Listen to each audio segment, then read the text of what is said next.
ఇవాళ మనం మహాధర్నా కార్యక్రమాన్ని పెట్టుకోవడం జరిగింది. ఇలాంటి ధర్నాలు గతంలో కూడా సేమ్ 5-6 వేల మందితోని గతంలో కూడా 2 ధర్నాలు పెట్టాం. 5-5 వేల మందితోటి. ఇది 3వ ధర్నా, మహాధర్నా. ఈ మహాధర్నా కోసం మా నిరుద్యోగ మిత్రులు అహోరాత్రులు కష్టపడి దీన్ని ఏర్పాటు చేశారు. ముఖ్యంగా ఇంద్ర దీంట్లో ప్రముఖ పాత్ర పోషించి పర్మిషన్ల కోసం కానీ అన్నిటి కూడా ప్రయత్నం చేశారు. అతనితో పాటు కొడంగల్ రవి అందరూ కూడా కృషి చేశారు. అలాగే కుమారు దిల్సునగర్లో అన్ని స్టడియాలు తిరుగుతూ జన సమీకరణ చేయడం జరిగింది. అలాగే కయ్య వెంకటేశం, అదే మాదిరిగా రవి గురు పర్మిషన్ కొట్లాడుతున్న ఒక రవి, శంభు, శంకరు, బాలకోటి, ప్రత్యూష, దామోదర్, ఇంకా ఏమన్నా పేర్లు మిస్ అయితే క్షమించాలి, సోమేష్, అందరూ కూడా కలిసి కొట్లాడి నిర్మించారు. అలాగే ఇవాళ వేదిక పైన 2వ తరం ఆశీర్లే ఉన్నది. 2వ తరం ఇవాళ ఈ తెలంగాణకి, ఈ నిరుద్యోగులందరికీ నాయకత్వం వహించిన అవసరం ఉన్నది వేదిక పైన ఉన్న వాళ్ళ పైన. మేమంటున్నంటే మీరు చుట్టం చూపులాగా వచ్చిపోతున్నారు. కాబట్టి చుట్టం చూపులా కాకుండా మాకు నాయకత్వం వహించి ఈ 2 లక్షల ఉద్యోగాలు వచ్చే వరకు మీరు సీరియస్ గా తీసుకుంటే ఖచ్చితంగా వస్తాయి. కాబట్టి మిమ్మల్ని ముందర మేము పెడతాం. కాబట్టి మాకు నాయకత్వం వహించండి. ఎందుకంటే ఇక్కడ విద్యార్థుల మధ్య కూడా, విద్యార్థుల నాయకుల మధ్య కూడా అప్పుడప్పుడు కొంత అభిప్రాయ భేదాలు వచ్చి కొంత విడిపోయే ప్రయత్నం కూడా జరుగుతుంది. కానీ అందరి చేతి బిగిస్తేనే ఈ ప్రభుత్వాన్ని మనం నిలువరించడానికి అవకాశం ఉంటుంది. ఇవాళ తెలంగాణ ఉద్యమం మాదిరిగా నిరుద్యోగ ఉద్యమం నడిస్తేనే మనకు 2 లక్షల ఉద్యోగాలు వస్తాయి. ఇవాళ ప్రతి సంవత్సరం దేశంలో 80 లక్షల మంది డిగ్రీ గ్రాడ్యుయేట్స్ రోడ్లపైకి వస్తే, 80 లక్షల మంది డిగ్రీ రోడ్లపైకి వస్తే దాంట్లో 10 లక్షల మందికి ఉద్యోగాలు దొరుకుతున్నాయి. ఇంకా 70 లక్షల మంది నిరుద్యోగులు మిగులుతున్నారు. ముఖ్యంగా తెలంగాణలో ఏ ప్రభుత్వం వచ్చినా ఏ ప్రభుత్వానికి కూడా నిరుద్యోగ వ్యవస్థ పైన సోయి లేదు, అవగాహన లేదు. రాష్ట్రంలో కేవలం రాజకీయ నాయకత్వం మాత్రమే నడుస్తుంది, రాజకీయాలు మాత్రమే నడుస్తున్నాయి. నిన్న ముంబైలో అజిత్ కుమార్ డిప్యూటీ సీఎం చనిపోయిండు. మాకేమనిపిస్తుందంటే రేవంత్ రెడ్డి ఫ్లైట్ ఎప్పుడు కూలిపోతా అని అనిపిస్తా ఉంది. ఇవాళ తెలంగాణలో నిరుద్యోగులకి ప్రధానమైన విలన్ ఎవరు? రేవంత్ రెడ్డి మాత్రమే విలను. ఎందుకంటే ఆయన కింద మంత్రులంతా తాబేదారులుగా, వాళ్ళకి లెక్కలు కూడా తెలియదు. ఒక ఆయన 50,000 అంటారు, 60,000 అంటారు, 70,000 అంటారు. నిన్న ఎంపీ ఏకంగా 1,00,000 ఉద్యోగాల ప్రకటన చేసిండు. ఆ రాజు పాటపడుతున్నారు. నిన్న పిసిసి అధ్యక్షుడు ఏమంటున్నంటే మేము సంవత్సరంలోకి ఇస్తాంలే, 5 ఏళ్లలో ఇస్తామని చెప్తున్నాడు. మరి 5 ఏళ్ళైనా గుర్తుంది, ఆల్రెడీ 2 ఏళ్ళు అయిపోయింది, ఇప్పటి వరకు ఒక నోటిఫికేషన్ రాలే. మరి ఇప్పుడు నిరుద్యోగులు అంతా ఇక్కడ ఉన్నారు, రోజు మెసేజ్లు పెడుతున్నారు, వాట్సాప్ లో కనపడుతున్నారు, అందరు ఉన్నారు. మరి ఈ ఉద్యోగాలు రావాలంటే ఏం చేయాలి చెప్పండి. మనం ఏం చేస్తే కాంగ్రెస్ గవర్నమెంట్ మనకు ఉద్యోగాలు ఇస్తుంది? ఏం చేయాలని చెప్పండి. మరి అందరూ కట్టగట్టుకుంటే హుస్సేన్ సాగర్ దులుకుదామా? మనం దులకడం కాదు, 119 మంది ఎమ్మెల్యేలని ఆ హుస్సేన్ సాగర్ లో నిండా ముంచాల్సిందే. నిండా ముంచితే తప్ప మనకు న్యాయం జరిగే పరిస్థితి కనబడతలేదు. కానీ నిరుద్యోగులేమో ఫోన్లల్లో నిమగ్నం అయిపోతున్నారు. నిరుద్యోగులేమో సమాజాన్ని పట్టించుకోవడం లేదు. రీల్స్లలో ఉంటున్నారు, యూట్యూబ్లలో ఉంటున్నారు, కానీ సమాజాన్ని అర్థం చేసుకోవడం లేదు.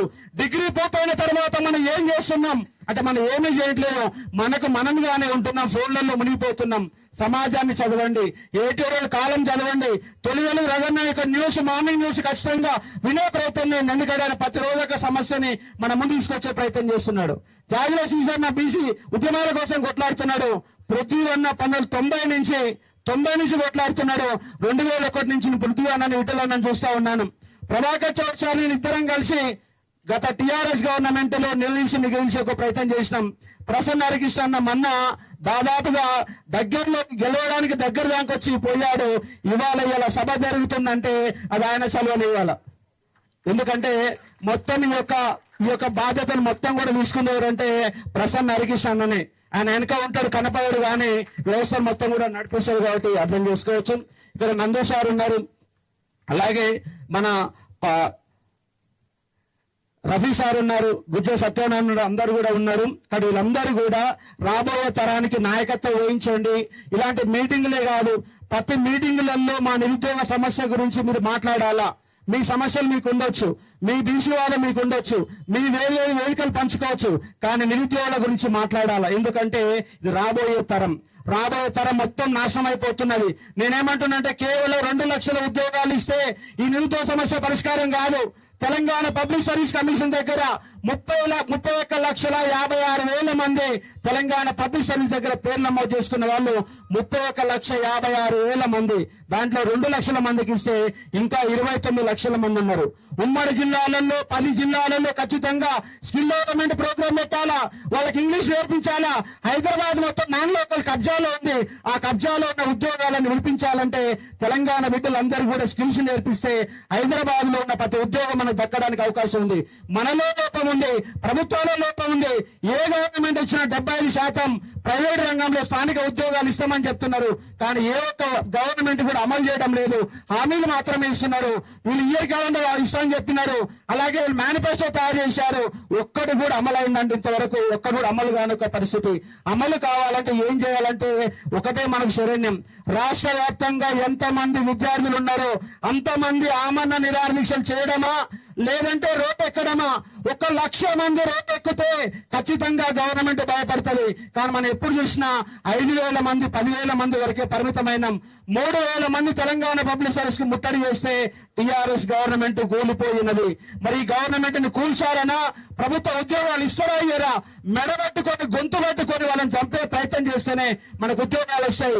ఇంకోటి ఏంటంటే పోలీసు భాషలకు నేను రిక్వెస్ట్ చేస్తా ఉన్నా, మీరు కూడా ఇక్కడికి వెళ్ళే విద్యార్థులకు వెళ్ళే వచ్చారు, కానీ మమ్మల్ని ఇబ్బంది పెడుతున్నారు. అడుగున పోలీసు విద్యార్థుల కంటే పోలీసులే రోడ్ల మీద ఎక్కుంటున్నారు. ఈయన ప్రోగ్రాం మొదలు పెట్టగానే ముందుగా పోలీసులు ప్రత్యక్షం అవుతున్నారు. ఏసీపీ, డీసీపీ అలాగే సిపి లాంటి వాళ్ళు ప్రభుత్వానికి అనుకూలంగా వ్యవహరిస్తూ మా ఉద్యమాలను మొత్తం కూడా సర్వనాశనం చేస్తున్నారు. ఇవాళ ప్రభుత్వం ఎంత బాధ్యత వహిస్తుందో పోలీసులు అంతే బాధ్యత వహించాలా. ఎందుకంటే మీరు మాకు కోఆపరేట్ చేయడం లేదు. ఎందుకంటే మీ డ్యూటీ మీరు చేస్తున్న శాంతి భద్రతలు కరెక్ట్ కావచ్చు, కానీ మాకు అన్యాయం జరుగుతుంది మీ యొక్క డ్యూటీ కారణంగా. కాబట్టి మీరు చూసి చూడట్టు వ్యవహరించండి. ఎందుకంటే ఇక్కడ ప్రిపేర్ అయ్యే వాళ్ళు మీ తమ్ముళ్ళు ఉన్నారు, మీ పిల్లలు ఉన్నారు. మొన్న గ్రూప్ 1 పేపర్ లీక్ అయితే చాలా మంది ఎస్ఐలకు ఉద్యోగాలు రాకుండా పోయినాయి, సిఐలకు ఉద్యోగాలు రాకుండా పోయినాయి. వాటి కోసం మేము కొట్లాడుతున్నాం. కాబట్టి పోలీస్ డిపార్ట్మెంట్ వాళ్ళు కానిస్టేబుల్ స్థాయి నుంచి ఎస్ఐ నుంచి ప్రతి ఒక్క పోలీసులు మా నిరుద్యోగులు సహకరిస్తే మేము ముందు పోవడానికి అవకాశం ఉందని చెప్పే ప్రయత్నం చేస్తా ఉన్నాను. వేదిక మీద ఇంకా చాలా మంది మన బ్రదర్స్ ఉన్నారు, మాట్లాడడానికి వాళ్ళకు కూడా అవకాశం ఉండాలి. కొందరు 2-3 విద్యార్థులు కూడా ఉన్నారు. కాబట్టి దయచేసి మన సమస్య కాబట్టి ఇంకో గంట సేపు వచ్చిన వాళ్ళందరికీ ఉపన్యాసం వినాలా. ఆకలైనా 6 గంటల వరకైనా ఓపిక ఉండాలా. మన సమస్య మీద మనం నిలబడకపోతే మన ఆదుకునేవాడు ఎవడుండడు, మన గురించి పట్టించుకునేవాడు ఎవడుండడు. కాబట్టి ఆ వేదిక మీద అందరినీ కూడా గౌరవించి ఖచ్చితంగా ఇంకొక 1 అవర్ వరకు మన ప్రోగ్రాం నడుస్తుంది. ఆ 1 అవర్ వరకు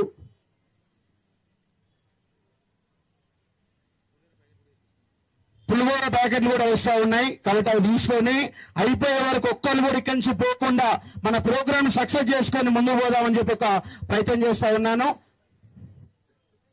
ఇప్పుడు మనము మొన్న ఎమ్మెల్సీగా పోటీ చేసిండు, అంతేకాదు ఒక 15-20